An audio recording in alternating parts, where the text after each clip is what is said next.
Ini yang akan kita bahas adalah pengertian garis dan sudut, kedudukan dua garis, dan jenis-jenis sudut. Oke, kita bahas yang pertama dulu, yaitu tentang pengertian garis dan sudut. Apa itu garis? Sebenarnya, garis tidak mempunyai pengertian yang pasti atau mutlak. Jadi, hanya bisa ditunjukkan. Misal, ada titik yang disebut dengan titik A, kemudian ada titik lagi yang disebut dengan titik B. Jika kedua titik ini kita hubungkan, maka akan membentuk suatu garis yang bisa disebut dengan garis AB. Nah, jadi inilah yang dimaksud dengan garis ya.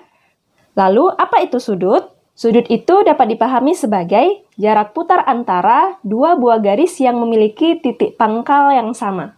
Contoh, ada dua garis. Yang pertama adalah garis AB yang berpangkal di titik A.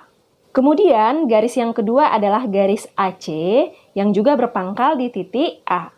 Nah, jarak putar antara dua garis ini yang sama-sama berpangkal di titik A, inilah yang disebut dengan sudut.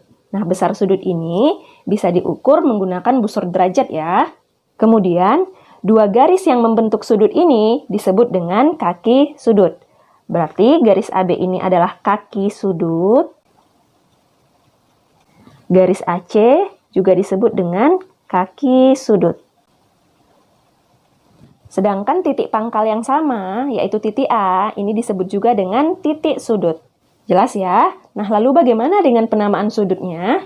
Sudut dapat diberi nama dengan dua cara. Cara yang pertama dengan menggunakan satu huruf. Cara yang kedua dengan menggunakan tiga huruf. Nah, kalau menggunakan satu huruf, berarti namanya sesuai dengan titik sudutnya ya. Contoh, untuk sudut ini, berarti nama sudutnya adalah sesuai dengan titik sudutnya, yaitu titik A. Berarti nama sudutnya adalah sudut A. Sedangkan jika menggunakan tiga huruf, titik sudutnya terletak di tengah. Berarti untuk contoh ini, nama sudutnya adalah sudut CAB. Sudut CAB. Titik sudutnya adalah titik A berada di tengah-tengah di antara C dan B. Oke, jelas ya? Sekarang kita lanjut membahas tentang kedudukan dua garis. Kedudukan dua garis adalah hubungan antara dua garis. Jadi, dua garis itu ada yang sejajar, ada yang berpotongan, dan ada juga yang berimpit. Bagaimana bentuk dua garis yang sejajar? Contohnya adalah